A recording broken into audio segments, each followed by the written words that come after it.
नमस्कार दोस्तों, स्वागत करते हैं आपके अपने YouTube चैनल शिक्षा साथी में।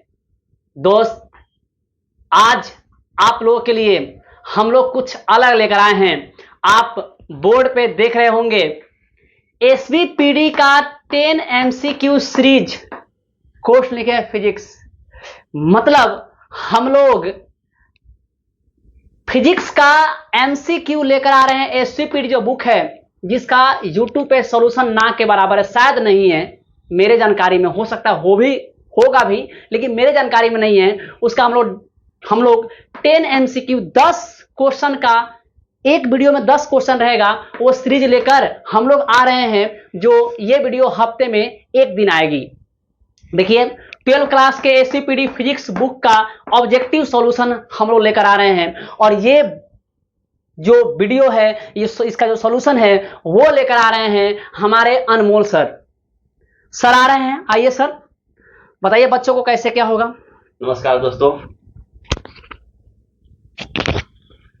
नमस्कार दोस्तों साथियों, मैं अनमोल कुमार हूं।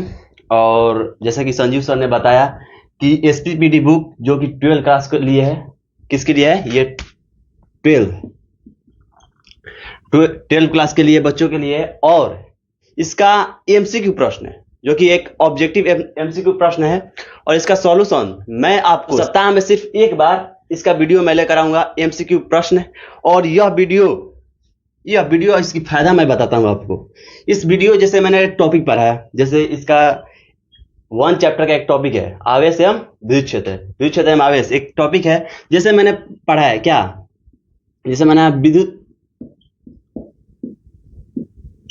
द्विध्रुव आघूर्ण पढ़ाया, क्या होगा? मान लीजिए ऐसा कुछ इस टाइप का प्रश्न दे रहा है, और ये मैं आपको बताऊंगा, लेकिन इससे बताने से पहले मैं बताऊंगा विद्युत क्या होता है, द्विध्रुव क्या होता है, और विद्युत आघूर्ण क्या है। ये आपके हमारे यहाँ से पढ़ने के फायदे होंगे आपको, ठीक है?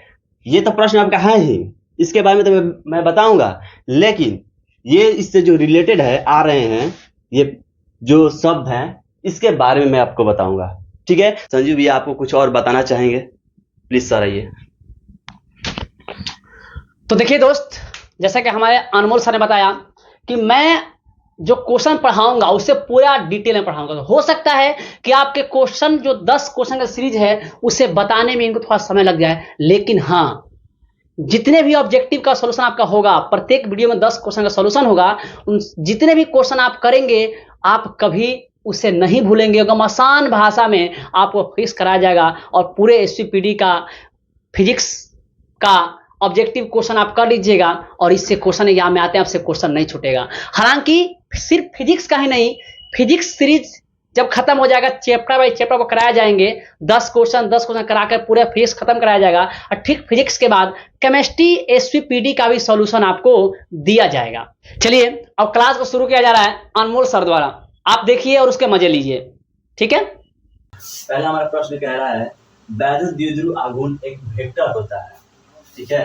वैद्युत द्विध्रुव है एक वेक्टर है, ठीक है? सदिश राशि है जिसकी दिशा होती है, क्या? जो वैद्युत द्विध्रुव होता है एक सदिश राशि है, ठीक है? लेकिन इसका दिशा किधर होता है? सदिश राशि तो है, ये वेक्टर तो है, ठीक है?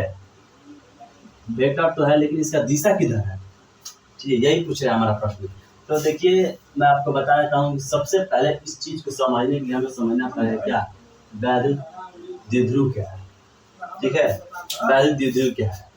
तो वैद्युत द्विध्रुव कहता है कि दो बराबर परिमाण चाहे आवेश, ठीक है? कहता है दो बराबर आवेश, दो बराबर आवेश ले लिया, ठीक है? और कहता है दो बराबर आवेश हो, ठीक है? बराबर आवेश हो, लेकिन विपरीत प्रकृति का हो। प्रकृति का मतलब यहाँ से है आवेश, यानी धन आवेश या ऋण आवेश, ठीक है? यहाँ इसका प्रकृति का मतलब धन आवेश है और ऋण आवेश। कहता है कि दो बराबर परिमाण लेकिन विपरीत प्रकृति है, एक माइनस तो एक प्लस होना चाहिए, एक प्लस होना चाहिए तो एक माइनस होना चाहिए, ठीक है? विपरीत, लेकिन एक दूसरे से बहुत बहुत बहुत नजदीक रखा जाता है, ठीक है? एक दूसरे से ये दूरी बहुत कम है, ये जो दूरी है बहुत कम है, बहुत नजदीक रखा जाता है। इस पूरे निकाय को हम विद्युत द्विध्रुव कहते हैं, ठीक है, इलेक्ट्रोडाइपोल कहते हैं इसे, ठीक है, विद्युत द्विध्रुव कहते हैं, यही हमारा विद्युत द्विध्रुव है। अब विद्युत द्विध्रुव समझ गए दोस्तों ये। अब विद्युत द्विध्रुव आघूर्ण क्या है, ठीक है, विद्युत द्विध्रुव समझ गए, लेकिन विद्युत द्विध्रुव आघूर्ण क्या है, ठीक है।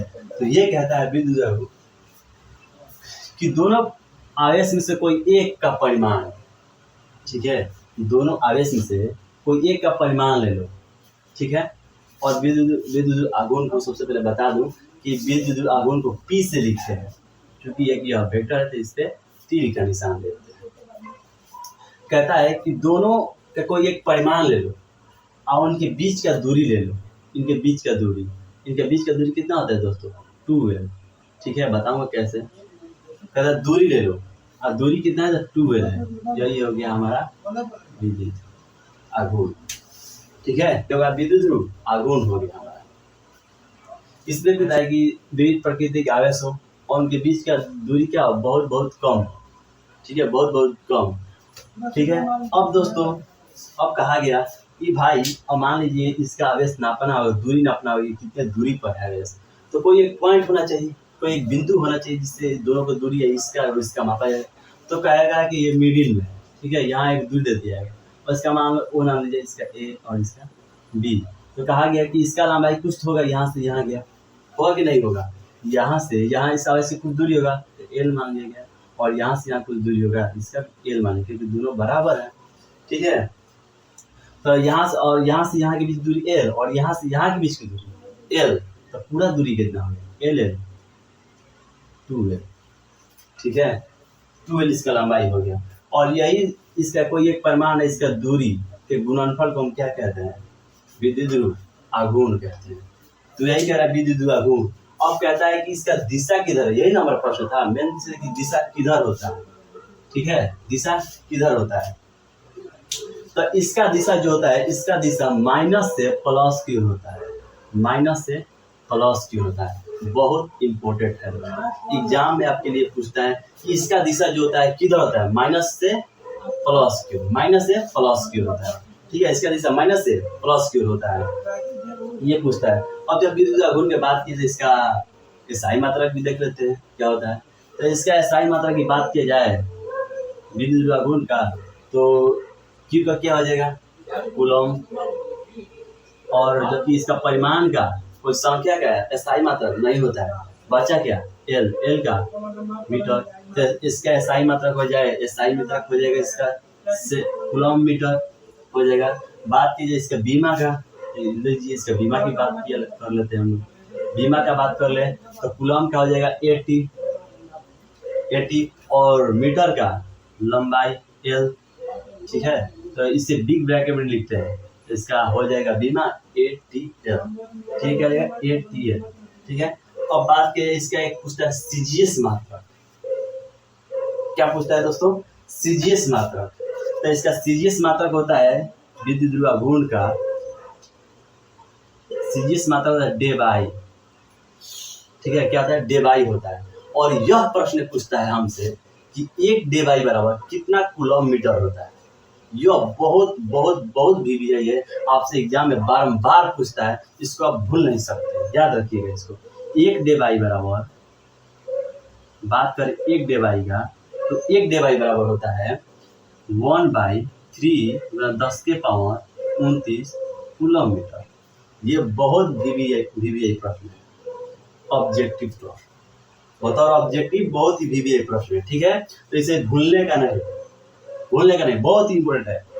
आपसे एग्जाम के पेपर उठा कर देख लीजिएगा, अगर ये नहीं पूछेगा तब कहिएगा हमसे, ठीक है। तो इसे याद रखिएगा। अब देख लेते हैं, इसका दिशा मालूम चल गया कि माइनस से प्लस की ओर होता है, और इसमें कुछ जानने है दुरुस्त नहीं, मुझे लगता है इसमें अब कुछ जानने की जरूरत नहीं है आपको। तो चलिए अगला प्रश्न देख लेते हैं हम लोग।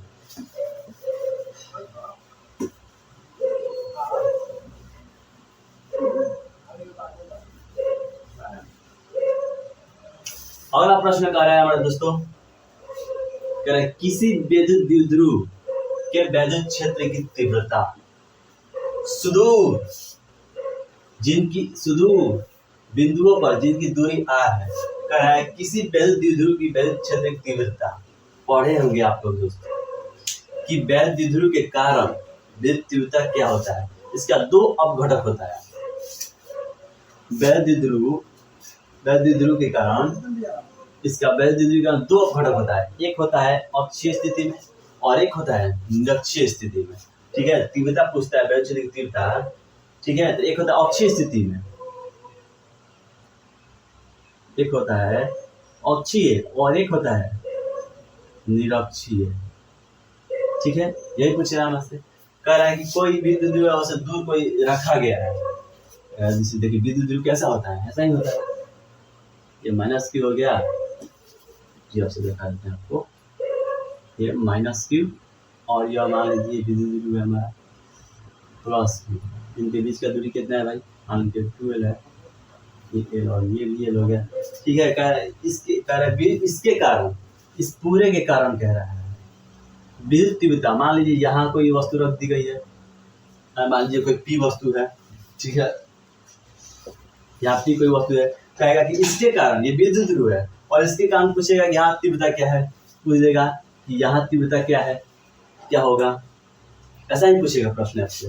तो इसके दो घटक होते हैं वैद्युत ध्रुव का। ठीक है, इसके वैद्युत ध्रुव का तीव्रता, इसके दो घटक। एक पूछ देता है अक्षीय स्थिति में, ये अक्ष पर ही है ना, ये एक्सिस पर है, देखिए एक्सिस पर है, सीधे पैरेलल है ना कि नहीं, पैरेलल है। तो एक इसके कारण पूछता है और एक यहाँ पूछ देता है, इसके 90 डिग्री पर है ना, ये तो एक 90 डिग्री होता है।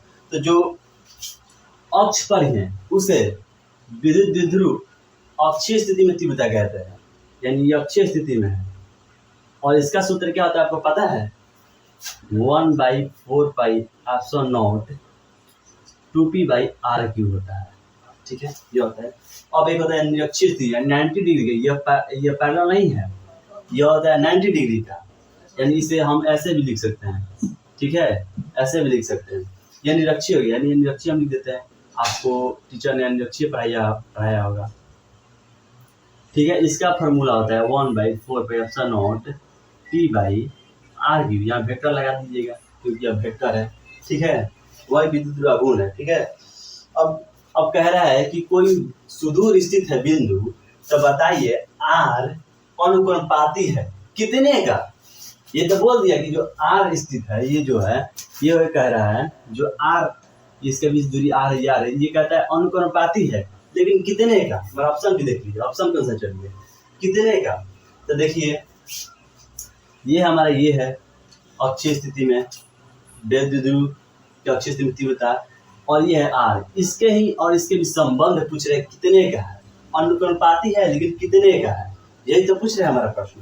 तो इसके बीच देख लीजिए, अगर कह रहा, इसका मतलब हुआ कि अगर इसका मान हम घटा देंगे, इस r का मान घटा देंगे तो इसका मान बढ़ जाएगा, यानी कहे विधा है अनुक्रमपाती है। तो अब पता चल गया ना किसके है। क्या इसको हम लिख सकते हैं, इसको 2p वेक्टर गुना 1/r³, इसका ही ना है दोस्तों, ये r और इसका ही ना बीच पूछ रहा है दोस्तों, इसका ही पूछ रहा है। तो कितने का है r³ और इसके में भी देख लीजिए r³ का है, ये r है। ठीक है, r³ का देखिए, r³ का अनुक्रमपाती है या व्युत्क्रमपाती है, और किसी का है नहीं, इससे हमारा मतलब ही नहीं है, इसके से पूछ ही नहीं रहा, हमारा तो पूछ रहा है r से। ठीक है, हमारा तो दूरी r से पूछ रहा है, तो इसका संबंध क्या है, अनुक्रमपाती है, कितने का है 1/r³। क्या हमारा ऑप्शन दिया है, ऑफकोर्स दिया है, कोई दिक्कत नहीं। दिक्कत। अगला प्रश्न देख लेते हैं दोस्तों। अगला प्रश्न कह रहा है, देखिए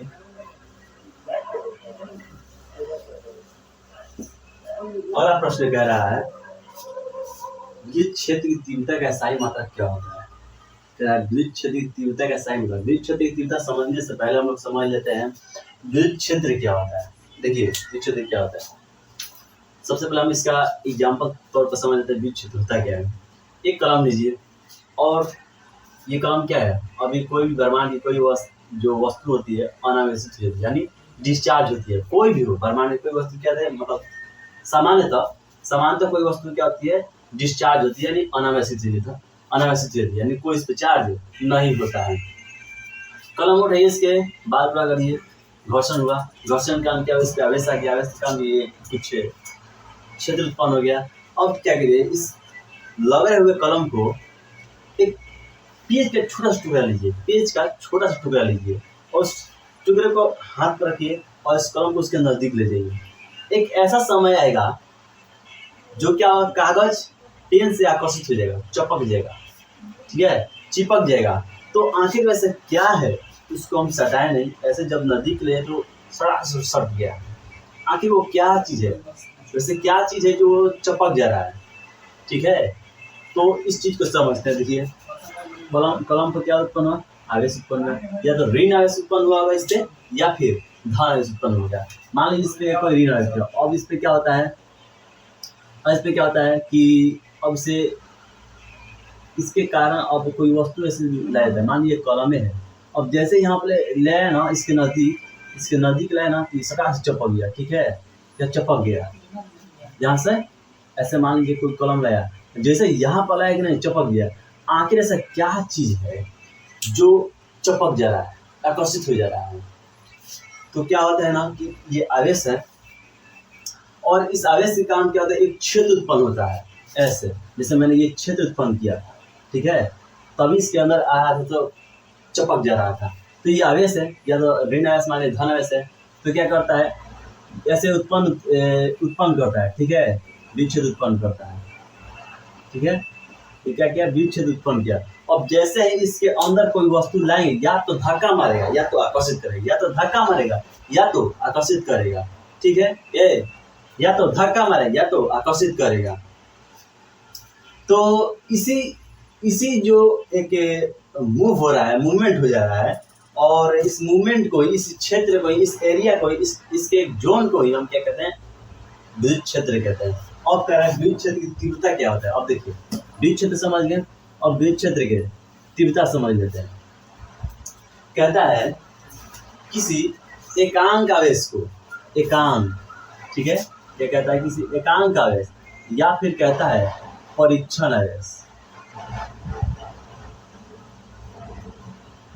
ठीक है। कहता है एकांक आवेश या परीक्षण। एकांक क्या होता है, एकांक का मतलब होता है ए, ठीक है, एक कूलम या फिर एक न्यूटन या फिर एक फैराडे या फिर एक कुछ भी, एक एम्पियर, ठीक है। यानी एकांक का मतलब एक ही होगा और कुछ नहीं, एक ही हो, या एक यूनिट हो, या एक न्यूटन हो, या एक फैराडे हो, या एक एम्पियर हो, ठीक है, एक ही होगा एकांक आवेश का मतलब। और इसका यूज परीक्षण यानी एथी में होता है, किसमें, लैब में होता है, इसलिए इससे परीक्षण आवेश भी कहते हैं, ठीक है। तो कहता है एकांक आवेश को या फिर परीक्षण आवेश को, ठीक है, जब विद्युत क्षेत्र के अंदर ले जाया जाता है, ठीक है, विद्युत क्षेत्र के अंदर ले जाए तो इस पर एक बल लगता है, उसी बल को हम क्या कहते हैं, विद्युत क्षेत्र की तीव्रता, यानी एकांक आवेश को, ठीक है। लीजिए ये एकांक आवेश को Q0 से दर्शाते हैं, इस पे बल लग रहा है, बल को हम ऊपर लिख दिए, इसी को हम क्या कहेंगे, इसी को हम तो कहेंगे विद्युत क्षेत्र की तीव्रता। हो गया विद्युत क्षेत्र की तीव्रता, यही तो है। अब इसका ही पूछ रहा है SI मात्रक, यूनिट, क्या पूछ रहा है, मात्रक, ठीक है। तो इसका SI मात्रक, बल का क्या होता है मात्रक, न्यूटन, और आवेश का कूलम, न्यूटन पर, या फिर इसको ऐसे भी ऑप्शन दे सकता है, न्यूटन कूलम इनवर्स, ठीक है। दिखाई दे रहा है, नहीं दिखाई देता, यहाँ पे देख लीजिएगा, न्यूटन इनवर्स 1, ठीक है, क्योंकि जब बाकी से ऊपर जाता है तो घात माइनस में हो जाता है, ठीक है। तो आप समझ लिए कि क्या होता है विद्युत तीव्रता का यूनिट। अब देख लेते हैं चौथा नंबर प्रश्न।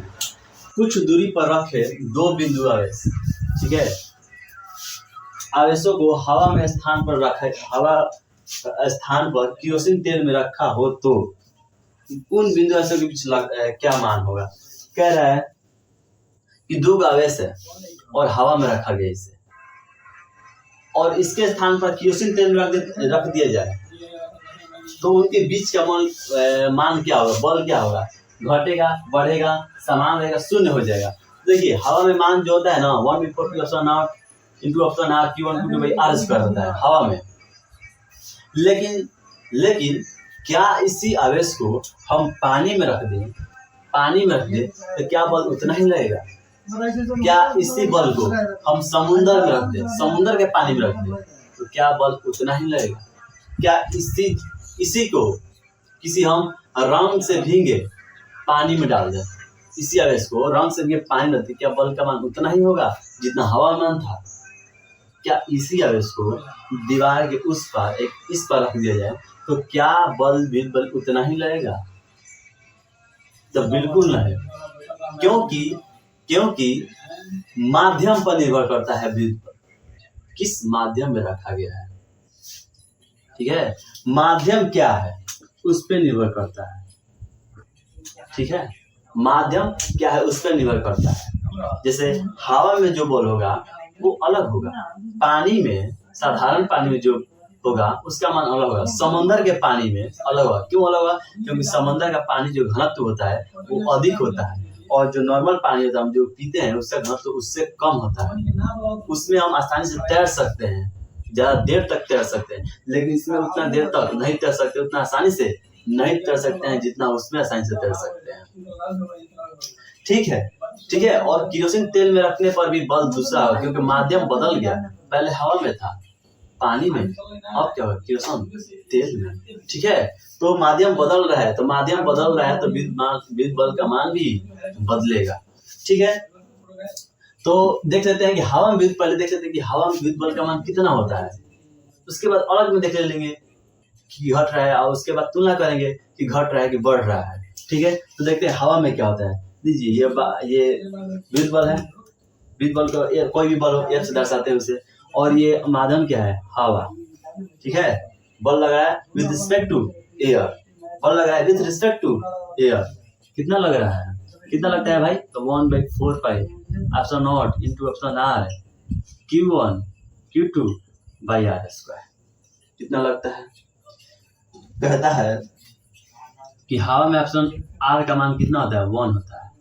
ठीक है, हवा में एप्सिलॉन r का मान 1 होता है।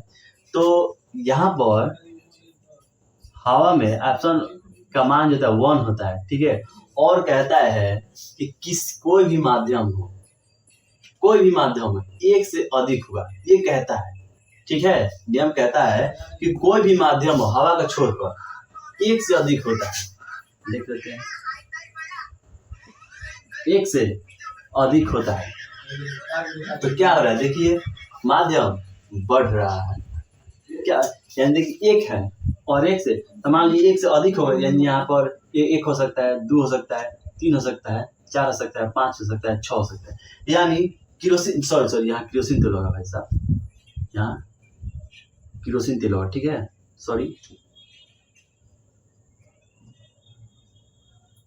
केरोसिन हो जाएगा। ठीक है, force in respect to kerosene के सापेक्ष में जो बल लग रहा है वो एक से अधिक हो जाएगा। ठीक है, चाहे कोई भी माध्यम, अन्य माध्यम भी यहाँ लिख सकते हो, अन्य माध्यम क्या हो जाएगा? अन्य जो माध्यम है एक से अधिक हो, चाहे 1 2 3 4 5 6 कुछ भी हो सकता है ना। यानी कहने का मतलब एक से अधिक है कि नहीं?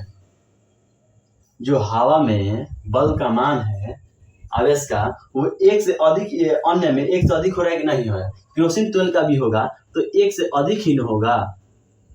ठीक है, एक से अधिक ही न होगा, यानी हम इससे स्पष्ट हो जा रहा है, इससे सुनिश्चित हम हो जा रहे हैं कि एक से मान अधिक हो रहा है, यानी इसका मान बढ़ रहा है, हर क्षण क्या इसका मान बढ़ते चला जा रहा है। एक यहाँ एक है, यहाँ पर 1 से 2 हो जा रहा है, 3 हो जाए, यानी एक नहीं, 1 से अधिक लो तो 2 हो सकता है, 3 हो सकता है, एक के बराबर नहीं होगी, 1 से अधिक बोल रहा है। 2 3 4 5 कुछ भी हो सकता है, यानी एक से क्या हो रहा है? ये अधिक है, यानी बढ़ रहा है मान। तो हमारा ऑप्शन क्या हो जाएगा? हमारा option be the correct answer, be the correct and perfect answer. ठीक है, बी हमारा सही आंसर हो जाएगा। अब देख लेते हैं क्वेश्चन नंबर 5। ठीक है, जरा इसको मैं मिटा दूं। ठीक है, हमारा 5 नंबर क्वेश्चन कह रहा है कि धातु के 2 समरूप गोले को क्रमशः +Q तथा -Q आवेश दिया जाता है। समरूप यानी बराबर। ठीक है, धातु के 2 समरूप गोला है। ठीक है, मान लो धातु का 2, जिसका द्रव्यमान क्या है? धातु का 2 समरूप गोला, इसमें द्रव्यमान क्या मैंने मान m है। ठीक है, और अगला जो एक और है ना, तो इसका भी मान तो द्रव्यमान क्या है? m है, क्योंकि 2 समरूप बराबर है द्रव्यमान।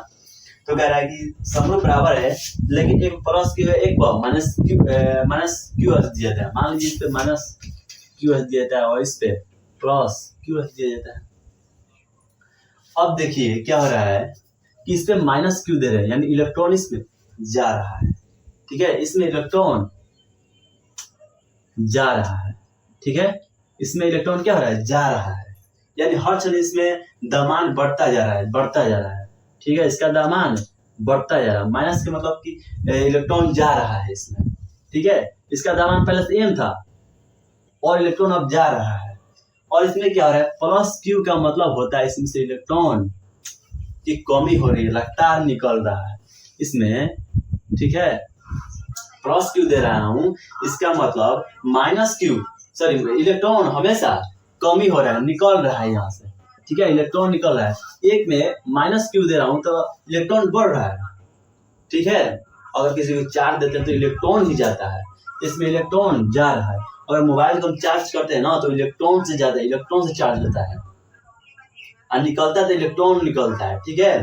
तो इसमें हम जब चार्ज कर रहे हैं इसको तो इलेक्ट्रॉन दे रहे हैं और इलेक्ट्रॉन हमेशा मान बढ़ रहा है, इसमें बढ़ रहा है इसमें, ठीक है, इलेक्ट्रॉन मान बढ़ रहा है और एक में से इलेक्ट्रॉन निकल रहा है। पहले से इसका द्रव्यमान कितना था, इलेक्ट्रॉन, हर क्षण इलेक्ट्रॉन इसका बढ़ रहा है, ठीक है, इसका द्रव्यमान इतना हो गया, लेकिन इसमें पहले से द्रव्यमान m था, लेकिन अब इलेक्ट्रॉन का मान ये घट रहा है और एक इलेक्ट्रॉन बराबर 9.1 गुना 10 के पावर माइनस 31 kg हो रहा है, यानी एक हर समय इसका द्रव्यमान 9.1 गुना 10 के पावर माइनस 31 बढ़ रहा है, क्योंकि इलेक्ट्रॉन इसमें जा रहा है। और इसमें क्या हो रहा है कि इलेक्ट्रॉन बाहर जा रहा है, तो इसमें 9.1 गुना 10 के पावर माइनस 31 घट रहा है, तो इसका बढ़ रहा है और इसका घट रहा है। तो कहा जाएगा कि जो धन आवेशित जो थी, धन आवेशित, पढ़िए ऑप्शन पढ़िए, कह रहा है दोनों गोले का द्रव्यमान बराबर होगा, धन आवेशित गोले का द्रव्यमान जो था ऋण आवेशित गोले के बराबर होगा। तो क्या इसका मतलब क्या हुआ, बता दूं पहले कि इसका धन आवेशित का जो द्रव्यमान होगा, ये धन आवेशित का जो द्रव्यमान होगा ऋण आवेशित से कम होगा, ठीक है, ऋण आवेशित कम होगा, यानी इसका मान घटेगा और इसका मान बढ़ेगा, ठीक है। तो ऑप्शन मिला लेते हैं, सही कौन सा है। कह रहा है पहला, दोनों गोले का द्रव्यमान बराबर होगा, बिल्कुल नहीं, क्योंकि एक का घट रहा है, प्लस का बढ़ रहा है, प्लस का घट रहा है और माइनस का प्लस का घट रहा है और माइनस का बढ़ रहा है, तो ये तो बिल्कुल नहीं होगा, गलत है। कह रहा धन आवेशित गोले का द्रव्यमान ऋण आवेशित गोले से द्रव्यमान से कम होगा, जी हाँ, धन आवेशित गोले का द्रव्यमान जो होगा ऋण आवेशित कम होगा, तो एकदम कम होगा, क्योंकि इसका मान घट रहा है और इसका मान बढ़ रहा है, ठीक है, और कम होगा, जाहिर सी बात है। नेक्स्ट देख लेते हैं हम लोग, नेक्स्ट देख लेते हैं, ठीक है। तो दोस्तों नेक्स्ट क्वेश्चन देख लेते हैं। हमारा अगला ऑब्जेक्टिव प्रश्न क्या है, कह रहा है 6 नंबर प्रश्न है कि धनावेशित वस्तुओं में होती है, कह रहा है कि कोई वस्तु धनावेशित है यानी प्लस क्यू है, ठीक है, इस पर जो होती है वस्तुएं क्या होती है, पहले ऑब्जेक्टिव देख लेते हैं इसका ऑप्शंस। ये कह रहा है कि न्यूट्रॉन की अधिकता होती है, हमारे ये कह रहा है कि न्यूट्रॉन की अधिकता होती है, बी कह रहा है प्रोटॉन की कमी होती है, ध्यान से ऑप्शंस को देखिएगा, ठीक है, और सी कह रहा है कि इलेक्ट्रॉन की अधिकता होती है और इलेक्ट्रॉन की कमी होती है डी में, ठीक है। तो देखिए जानते हैं क्या होता है आखिरकार।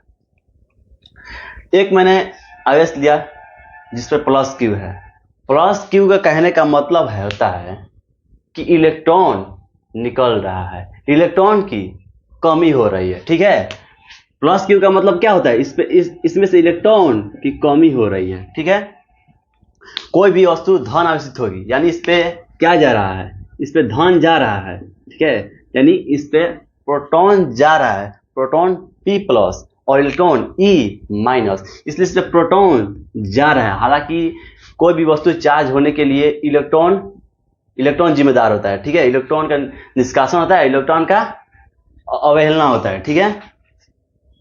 तो इसमें P प्लस आ रहा है तो इलेक्ट्रॉन की कमी होगी, अगर P आ रहा है प्लस आ रहा है, प्लस प्लस प्लस आ रहा है तो इलेक्ट्रॉन की माइनस माइनस माइनस माइनस क्या होगा, बाहर जाएगा। तो अब ऑप्शन मिलाते हैं, मैंने बोला क्या, प्लस जा रहा है तो इलेक्ट्रॉन यानी माइनस बाहर आएगा, इलेक्ट्रॉन माने माइनस, ठीक है। तो देखते हैं ऑप्शन क्या है, न्यूट्रॉन की अधिकता, क्या भाई न्यूट्रॉन की अधिकता हो रही है, हो रही है, बिल्कुल इलेक्ट्रॉन तो होगा ही नहीं, क्योंकि इसमें इलेक्ट्रॉन का जिक्र ही नहीं हो रहा है, इलेक्ट्रॉन उदासीन होता है, ठीक है, यानी उस पर कोई चार्ज नहीं होता है। अगर आप ऑप्शन देख लेते हैं, प्रोटॉन की कमी, क्या प्रोटॉन की कमी हो रही है, नहीं, क्योंकि P प्लस तो जा रहा है, इसमें और अधिकता हो रही है प्रोटॉन की, ठीक है, इसमें प्रोटॉन की अधिकता यानी प्लस अधिकता हो रहा है और इलेक्ट्रॉन निकल रहा है। सी ऑप्शन देख लेते हैं, कह रहा है इलेक्ट्रॉन की अधिकता हो रही है, हाँ बिल्कुल बिल्कुल बिल्कुल अधिकता हो रही है, क्यों, नहीं नहीं नहीं नहीं, इलेक्ट्रॉन की अधिकता कहाँ हो रही है, इलेक्ट्रॉन तो निकल रहा है, ठीक है, इलेक्ट्रॉन तो निकल रहा है, तो ये ऑप्शन सी भी नहीं होगा, सी रॉन्ग ऑप्शन है, ठीक है। अब देख लेते हैं डी, इलेक्ट्रॉन की कमी हो रही है, हाँ बिल्कुल इलेक्ट्रॉन की कमी हो रही है, क्यों, क्योंकि इसमें प्रोटॉन जा रहा है यानी प्लस जा रहा है, तो इलेक्ट्रॉन यानी माइनस बाहर निकल रहा है, और माइनस इलेक्ट्रॉन को दर्शाते हैं, माइनस से इलेक्ट्रॉन को दर्शाते हैं, कभी भी लिखना होगा तो ई माइनस लगाते हैं कि नहीं, यानी इसका सूचित करता है माइनस को, यानी इलेक्ट्रॉन माइनस निकलता है, ठीक है। तो हमारा सही ऑप्शन क्या हो जाएगा, हमारा सही ऑप्शन हो जाएगा D, the correct and perfect answer, ठीक है। नेक्स्ट देख लेते हैं, अगला 7 नंबर प्रश्न है, कह रहा है 1 माइक्रोकूलम और 4 माइक्रोकूलम के 2 आवेशों को एक दूसरे से कुछ दूरी पर वायु में रखा गया है, ठीक है। तो कह रहा है दोनों के बीच, कह रहा है कि दोनों के बीच बल का अनुपात ज्ञात कीजिए, दोनों के बीच कह रहा है। तो चलिए पहले जा डाटा दिया उसको कलेक्ट करके आपके सामने दिखा देते हैं, ठीक है। कह रहा है 1 माइक्रोकूलम, मैंने 1 माइक्रोकूलम लिया, ठीक है, कह रहा है इसे 1 माइक्रोकूलम और 4 माइक्रोकूलम, ठीक है, 4 माइक्रोकूलम ले लिया मैंने। अब कह रहा है इसे हवा में रखा गया है, दैट्स द पॉइंट, इसे हवा में रखा गया है, क्या, हवा में, तो हवा में रख रहा है तो कुछ ना कुछ इसके बीच बल लगा रहा होगा, ये भी इस पे कुछ बल लगा रहा होगा, और ये भी इस पे कुछ बल लगा रहा होगा कि नहीं, तो यही पूछ रहा है कि बल का अनुपात कितना लगा रहा होगा, अनुपात में, ठीक है, अनुपात में बल लगाना, तो इसके बीच और इसके कारण इसके लगा देते और इसके कारण इस पर लगा देते, निकल जाता बल का मान, लेकिन अनुपात पूछ रहा है, तो चलिए अनुपात निकालेंगे। और इसे क्या रखा गया, इसे वायु में लगाता है, देख लेते हैं, इसका नाम भी दे देते हैं, इसका नाम ए और इसका नाम बी दे देते हैं, ठीक है। तो अब क्या करेगा, ए के कारण इस पे बी पर कुछ बल लगा रहा होगा, ठीक है, कितना मान लेता है, F1 बल लगा रहा है, इस पे F1 बल लगा रहा है, और ये भी तो इस पे बल लगा रहा है ना, ये मान लेते हैं F2 बल लगा रहा है, ओके। अब F1 के कारण देख लेते हैं, ये इसके कारण इस पे, यानी ए के कारण बी पर विद्युत बल हवा में क्या होता है, विद्युत बल का सूत्र 1/4πε0 Q1 Q2 बाई R², यही तो होता है कि नहीं। अब क्या अनुपात, तो देखिए मैं शॉर्ट भी ट्रिक बताऊंगा, मैं लॉन्ग भी बता दे रहा हूँ आपको, शॉर्ट भी बताऊंगा कैसे जल्द से जल्द निकाल लीजिएगा सेकंड ओवर में, तो ठीक है, पहले लॉन्ग बता देता हूँ आपको। अगर लॉन्ग बनाइएगा तो ऐसा ही कुछ बनाइएगा। अब Q1 Q2 की जगह पर क्या दिया, Q1 की जगह पर ये दिया है और Q2 की जगह पर ये। अब पूछिएगा कि भाई आपने माइक्रोकूलम की कूलम में क्यों नहीं बदला।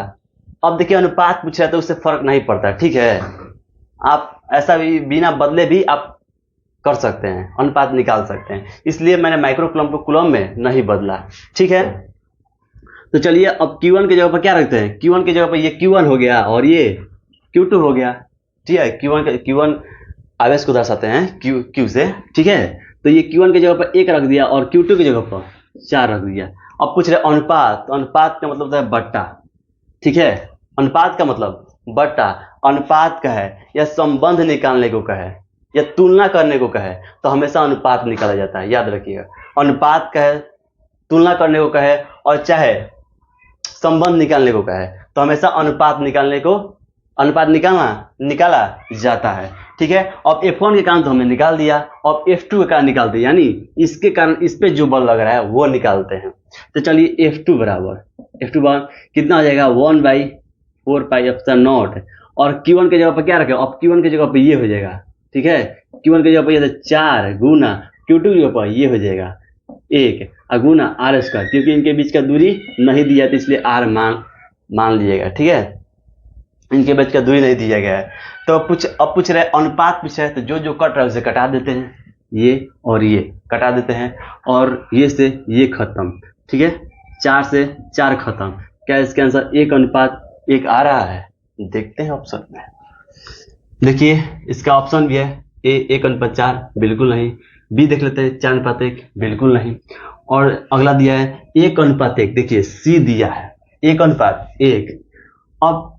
अब इसका शॉर्ट ट्रिक जान लेते हैं। देखिए दोस्तों, ये जो होता है ना, ये नियतांक होता है, और दोनों नियतांक होता है, और नियतांक जो होता है ना उसका मान होता है। यानी इसका अगर यहाँ बात की जाए, इस नियतांक का मान k के बराबर होता है 1/4πε0। शायद आप लोग पढ़े होंगे, अगर चैप्टर पढ़े होंगे तो ये 1/4πε0 का मान k के बराबर होता है। अगर यहाँ भी k सेम डाटा और यहाँ भी सेम डाटा, तो क्या ये कैंसिल नहीं हो जाएगा? तो आपका माइंड में ध्यान रखना चाहिए कि यहाँ पर नियतांक है, तो इससे मुझे कोई मतलब नहीं। सीधे हम क्या लेंगे? सीधे हम लेंगे 1/4 और बाटा में 4/4 गुने 1 लेंगे और कटा देंगे, आ जाएगा इसका 1/1 सीधा करेक्ट आंसर। ठीक है, भूलना नहीं है। सीधे जो कहे डाटा दिया रहेगा उसको इसके कारण इसके निकाल दीजिएगा गुने में देकर, और इसके कारण इसके बटे में देकर। ठीक है, बस निकल जाएगा, आपको कुछ नहीं करना है। देख लेते हैं नेक्स्ट। ये भी डेरिवेशन है दोस्तों। ये 2 नंबर प्रश्न पूछता है। हमारा जो अगला प्रश्न है 8 नंबर, ये 2 नंबर प्रश्न पूछता है। ठीक है, आप पूछता है भी ये प्रश्न है 2 नंबर में। आप पेपर उठा के देख लीजिएगा, 12th क्लास का पेपर, ये पूछा है। ठीक है, ये भी यही प्रश्न है 2 नंबर के लिए। ठीक है, 2 नंबर के पर्पस से पूछता है। तो चलिए हम इसे बनाते हैं, थोड़ा सा समय लगेगा इसमें भी, लेकिन इसको क्लियर करते हैं। चलिए देखते हैं।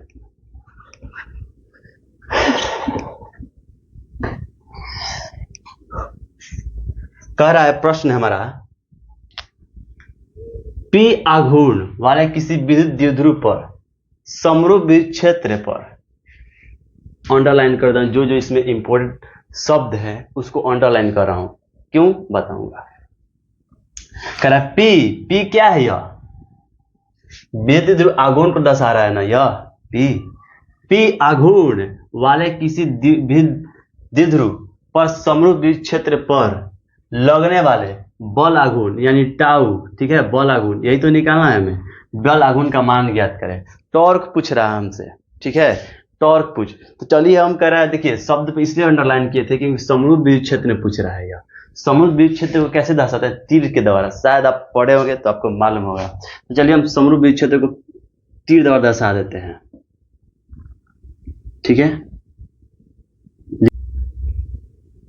ठीक है, मैंने समरूप विद्युत क्षेत्र ले लिया। समरूप विद्युत क्षेत्र मैंने इस विद्युत क्षेत्र को इस दर्शाया। ठीक है, अब कह रहा है कि विद्युत द्विध्रुव आघूर्ण के कारण, चलिए मैंने यहां पर एक प्लस क्यू ले लिया और यहां पर माइनस क्यू। ठीक है, अब इसके कारण जो बल रहेगा उसके बल आघूर्ण निकालना है। ठीक है, क्या विद्युत द्विध्रुव कारण। अब सबसे पहले मैं आपको एक बात बता दूं कि बल आघूर्ण होता क्या है। ठीक है, टॉर्क, बल आघूर्ण को टॉर्क कहते हैं। ठीक है, अगर बात करिए बल आघूर्ण को टॉर्क कहते हैं। ठीक है, और इसे सूचित किससे करते हैं? उससे ऐसे साइन द्वारा सूचित किया जाता है। ठीक है, ये साइन है इसका बल आघूर्ण का। ठीक है, तो कहता है बल आघूर्ण, मान लीजिए कोई रड है और ये क्या है? विद्युत द्विध्रुव अक्ष पर है। ठीक है, विद्युत द्विध्रुव अक्ष पर है, इसको घुमाना होगा। ठीक है, इसको घुमाना होगा, यहाँ पहले हमें बल लगाना होगा। ठीक है, यहाँ जो बल लगा रहा हूं तब ऐसे घूमेगा। देखिए क्या होगा, ऐसे घूमना शुरू हो जाएगा। घूमना शुरू हो जाएगा तो बल लगा रहा हूं, जो मैं बल लगाया और इसके बीच का लेंथ लंबवत दूरी जो है मैंने बल लगाया। ठीक है, बल देखिए मैं बल लगा रहा हूं, यहाँ पर मैं बल लगा रहा हूं, जो बल लगा रहा हूं और इसके बीच का जो लंबवत दूरी है बल और इस रड के लेंथ की जो लंबवत दूरी है उसके गुणनफल को ही हम क्या कहते हैं? उसके गुणनफल को ही हम बल आघूर्ण कहते हैं। ठीक है, मैंने बल लगाया, इसके लेंथ की जो लंबवत दूरी है बल और है नहीं 90 डिग्री, ध्यान से देखिए 90 डिग्री है कि नहीं है? ये लेंथ हो गया रॉड का, और ये मैं बल लगाया इस पर। ठीक है, बल लगा रहा हूँ तो 90 डिग्री कौन बन रहा है? तो ये लंबवत दूरी, यानी बल आघूर्ण का फॉर्मूला की बात की जाए बल आघूर्ण का, तो हो जाता है बल गुने लंबवत दूरी। ठीक है, बल गुने लंबवत दूरी, न्यूटन मीटर। ठीक है, इसका SI मात्रक हो जाएगा, न्यूटन मीटर हो जाएगा इसका SI मात्रा। तो अब इस चीज को समझते हैं, इसके बताने का पीछे एक पर्पस था मेरा। अब यहाँ वो चीजें आपको समझ में आएगी। अब मैंने क्या ले लिया, इसके बीच लंबाई होगा L और इसका भी L होगा कुछ यहाँ से। ठीक है, अब क्या करते हैं, यहाँ से लंबवत दूरी लेते हैं, क्योंकि घुमाने के लिए लंबवत दूरी, बल आघूर्ण को इसको घुमाने के लंबवत दूरी तो बहुत जरूरी है। तो मैंने इससे क्या लंबवत दूरी लिया। ठीक है, लंबवत दूरी लिया और यहाँ थीटा मान लिया, थीटा मान लिया। और यहाँ से भी इसका कुछ दूरी होगा। ठीक है, यहाँ से इसका कुछ दूरी होगा और ये भी लंबवत है। और जब आप पढ़े होंगे 11th क्लास में, जब कोई कोण बनाता है तो वो दो घटक में टूट जाता है। एक जो सदिश होता है उसके समक्ष, यानी L cos थीटा, और एक L sin थीटा। इससे कोण नहीं बनाते, ये क्या हो जाएगा L sin थीटा। ठीक है, L sin थीटा, और ये भी क्या हो जाएगा, और ये भी क्या हो जाएगा L sin थीटा हो जाएगा, क्योंकि इससे कोण नहीं बना रहा है। ठीक है, शायद आप फिगर अब मेरा बढ़िया नहीं है, आप लोग देख लीजिए। ठीक है, तो L sin थीटा बल लगेगा। अब ये आवेश है, और चूंकि यह विद्युत क्षेत्र में है तो इस आवेश पर ही भी कुछ ना कुछ बल लग रहा होगा, इस आवेश पर भी कुछ ना कुछ बल लग रहा होगा। कितना लग रहा होगा, तो कहता है कि जो आवेश पर, ये आवेश खड़ा है और विद्युत क्षेत्र है, तो इसके गुणनफल के बराबर बल लगता है, यानी F जो बल लगेगा Q × E के बराबर बल लगेगा। ठीक है, इस आवेश पर। तो अब चलते हैं फॉर्मूला से आ जाते हैं। फॉर्मूला कहता है बल आघूर्ण, यानी टाउ बराबर कहता है बल गुना लंबवत दूरी। बल कितना लग रहा है, Q × E। मैंने गुणक चिन्ह दिया, गुणक चिन्ह है तो ठीक है, मल्टीपल की चिन्ह मल्टीपल दे दिया मैंने। अब कह रहा है कि लंबाई कितना है, L sin थीटा है कि नहीं है, तो मैंने दे दिया L sin थीटा। ठीक है, तो अब तो इस आवेश का निकल गया टॉर्क। ठीक है, बल गुना लंबवत दूरी। ठीक है, अब इस आवेश का भी निकालना पड़ेगा ना हमें, तो प्लस का चिन्ह देते हैं। ठीक है, इस कारण भी सेम हुआ, क्योंकि इस पे भी सेम बल लग रहा है और सेम दूरी भी है, तो सेम होगा Q और क्रॉस L sin थीटा। ठीक है, L sin थीटा। अब यहां से डेरिवेशन है, सिर्फ डेरिवेशन है। ठीक है, अब टॉर्क इक्वल टू क्या हो जाएगा, Q × L sin theta, Q × L sin theta, 2QE × L sin theta. ठीक है, दोनों को जोड़ देंगे तो 2QE × L sin थीटा। ठीक है, अब देखिए, अब इसको हम सजाते हैं। ठीक है, इसको सजाते हैं। ठीक है, अब देखिए क्या इसको कर सकते हैं, Q × और ये 2 के साथ ये 2, ये L के साथ 2 के एक साथ रख सकते हैं, तो ये हो जाएगा Q × 2L और E cross E sin theta. लिख सकते हैं कि नहीं लिख सकते हैं, क्रॉस E sin थीटा लिख सकते हैं। अब याद करिए विद्युत ध्रुव आघूर्ण का, यानी P बराबर क्या होता है, P बराबर Q × 2L होता है कि नहीं। तो क्या इस Q2L को क्या ये स्थापित कर सकते हैं, बिल्कुल कर सकते हैं, क्योंकि इसका फॉर्मूला है। तो हम इसके जगह पर क्या रख देंगे, P रख देंगे, और बचा क्या, E sin थीटा बचा, P cross E sin theta बटा कि नहीं। ठीक है, या क्रॉस नहीं दीजिएगा तो अच्छा रहेगा। ठीक है, आसानी छोड़ देते हैं। तो P क्या हो गया, P E sin थीटा। ठीक है, अब आपने पढ़ा होगा 11th क्लास में पढ़ा होगा, कहता है 11th क्लास वाला थ्योरी कि A cross B equal to, ठीक है, A cross B equal to AB sin theta हो जाता है। अगर आप 11th क्लास में पढ़ेंगे, मैं 11th क्लास में ज़्यादा नहीं घुसूंगा। ठीक है, क्योंकि समय ज़्यादा लग रहा है। तो AB sin थीटा हो जाता है। तो देखिए क्या इस रूप में है, ये इस फॉर्म में है क्या, इस रचना जैसी ढांचा में है, बिल्कुल है। P sin थीटा, P की जगह पर AB sin थीटा है, तो AB की जगह हम क्या कर देंगे, टॉर्क बराबर P क्रॉस E कर देंगे। क्या हमारा ऑप्शन में ये दे रहा है, देखते हैं। P बिल्कुल नहीं है, वैसा नहीं है। P डॉट E बिल्कुल नहीं है। P क्रॉस E देख लीजिए, P क्रॉस E है कि नहीं है, तो C द करेक्ट आंसर हो जाएगा। अब नेक्स्ट देख लेते हैं दोस्तों, बहुत समय लग चुका है इस पर, ठीक है, इस पर काफी समय लग गया है क्योंकि ये 2 नंबर का था। इतना इसके शॉर्ट में बता सकते थे, लेकिन आपको 2 नंबर लाना भी जरूरी था, ठीक है। अब 9 नंबर देखते हैं। 9 नंबर कह रहे हैं 2 माइक्रोकूलम के 2 बराबर तथा विपरीत आवेश के बीच दूरी 3 सेंटीमीटर है, तो इसका वैध द्विध्रुव आघूर्ण क्या होगा। यानी हमसे पूछ रहा है पी वेक्टर का सूत्र क्या होता है, Q इंटू 12। अभी पीछे थी में बताया हूँ बल आघूर्ण में कि Q इंटू 12 होता है। तो कह रहे हैं 2 माइक्रोकूलम, और माइक्रोकूलम है ना दोस्तों, तो आवेश, ये आवेश का रूप है, ठीक है, आवेश का यूनिट है। तो आवेश का यूनिट क्या होता है, आवेश का SI मात्रक क्या होता है, कूलम होता है। यानी इसका SI मात्रक बात किया तो कूलम होता है, ठीक है, कूलम होता है। तो ये माइक्रो कूलम में है और ये कूलम, इसका यूनिट कूलम है, तो माइक्रो कूलम को कूलम में बदलना होगा, तभी जाकर इसका डेरिवेशन सॉल्व करेंगे, ठीक है, और होगा, ऐसा ही होता है, ठीक है। तो क्या करेंगे, ये कह रहा है कि 2 माइक्रो कूलम, मैंने 2 माइक्रो कूलम लिया और 2 बराबर, ठीक है, 2 बराबर, कह रहा है कि बराबर है दोनों माइक्रोकूलम, 2 माइक्रोकूलम दोनों बराबर है, लेकिन विपरीत प्रकृति का है। एक पर माइनस है, एक पर प्लस है, ठीक है, एक पर माइनस है, एक पर प्लस है, और दोनों के बीच का दूरी कितना है, 3 सेंटीमीटर, 3 सेंटीमीटर बोलिए, बतिया सेम 3 सेंटीमीटर। तो क्या करना होगा, इससे इसी में चेंज करना पड़ेगा कूलम में। तो अब 2 माइक्रोकूलम को कूलम में चेंज करने के लिए हमें 10 के पावर 6 से गुना करना पड़ता है, तब जाके ये कूलम में चेंज हो गया। अब ये पूरा क्या में चेंज हो गया, कूलम में।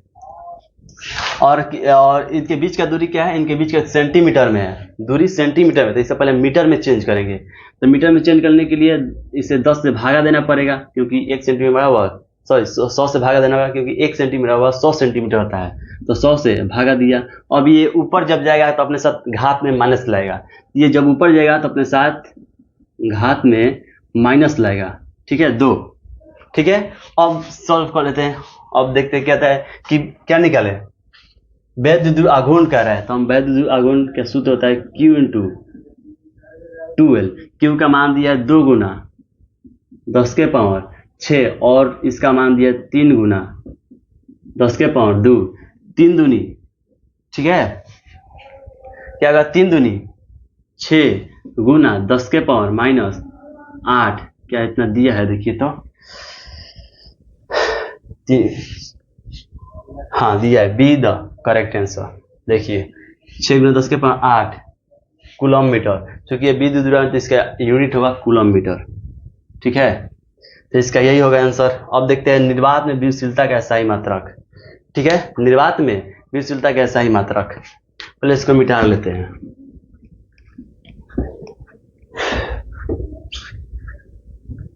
ठीक है, अब निर्वात में विद्युतशीलता का SI मात्रक, विद्युतशीलता का SI मात्रक देख ले, निर्वात में कहता है कि ये, अब विद्युतशीलता कहाँ मिलेगा, यानी एप्सिलॉन नॉट का मान पूछ रहा है यह, ठीक है, एप्सिलॉन नॉट का SI मात्रक पूछ रहा है। निर्वात में विद्युतशीलता का किससे प्रदर्शित करते हैं, तो एप्सिलॉन नॉट से। तो बल का सूत्र क्या होता है, 1/4 pi epsilon not Q1 Q2 by R square. ये जो एप्सिलॉन नॉट का मान है, इसका ही SI मात्रक पूछ रहा है, ठीक है, ये जो एप्सिलॉन नॉट का मान दिया है, इसका क्या पूछ रहा है, SI मात्रक पूछ रहा है। तो चलिए इसके पहले एप्सिलॉन नॉट को एक तरफ, बाकी सबको एक तरफ कर लेते हैं, क्योंकि एप्सिलॉन नॉट का मान निकालना है हमें।